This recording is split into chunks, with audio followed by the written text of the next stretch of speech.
Hi everybody.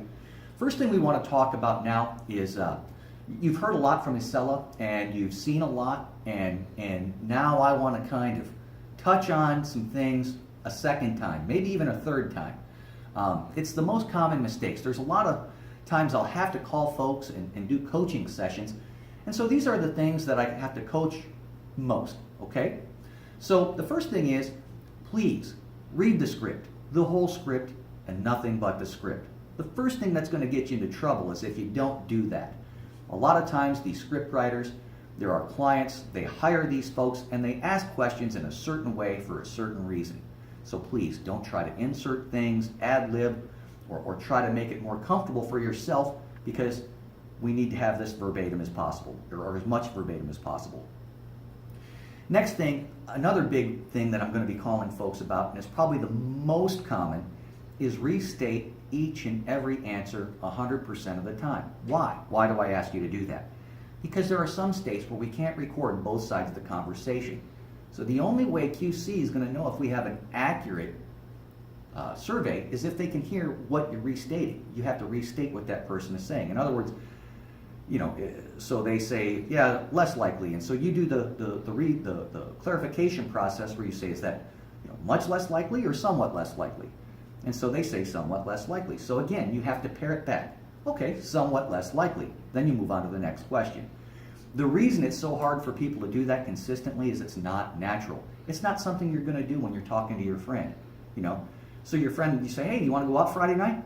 Yeah, I want to go out Friday night. Okay, yes, you want to go out Friday night. I get it. So it's hard to do it, but remember, it's very, very important. Again, I touched on it, but always clarify vague answers. If we have a question where you have two choices, maybe there's a choice of much less likely, somewhat less likely, no difference, somewhat more likely, or much more likely. Okay, the person says, well, yeah, I guess I'm more likely. Then you have to clarify, well, is that somewhat more or much more likely? Always do that, because if you don't, we don't have an accurate survey. And if we don't have an accurate survey, it's not something I can send to the client.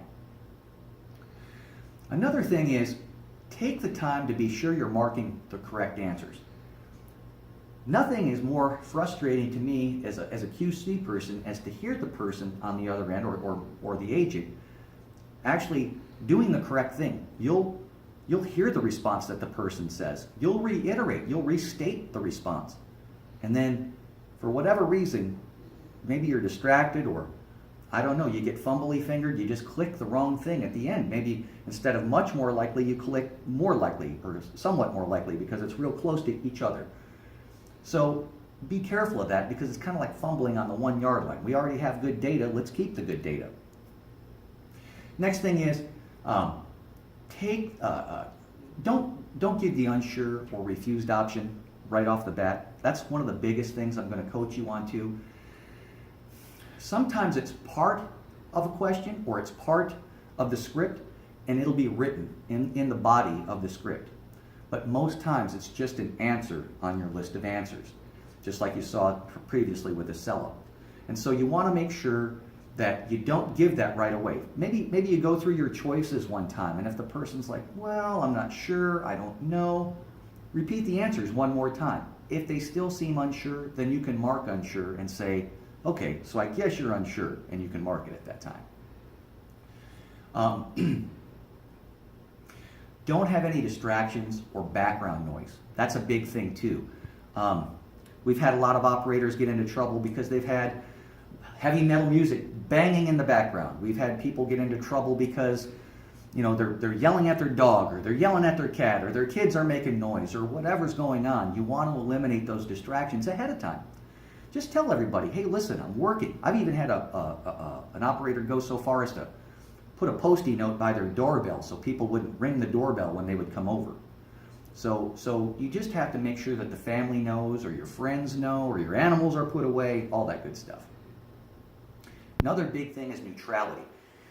Neutrality is where we are inserting our own personal bias into a call. We all have our own personal political beliefs and our own way of thinking. But for us to insert that into any kind of survey is going to bias the survey. It's going to perhaps change the respondents' answers because of the way you feel. And so things like, yep, I'm Republican the whole way, and I'm voting Trump right with you, or oh, I hate Trump too, okay?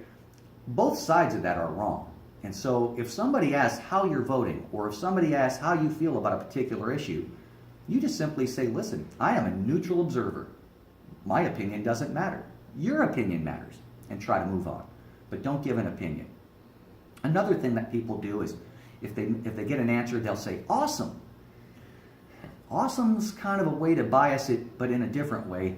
You're kind of encouraging them to answer the next questions the same way. Maybe they'll get that positive reinforcement. And so perhaps thank you is a better response rather than awesome. But we'll get into that more with Acela if you have any questions. Don't let people rush or intimidate you. Most people have a level of comfort or a comfort zone. Maybe you've had phone experience. Maybe you haven't had phone experience. I don't know what level you're at, but a lot of folks have a comfort zone. And so if somebody is intimidating you, or I only have a few minutes, how long is this going to take?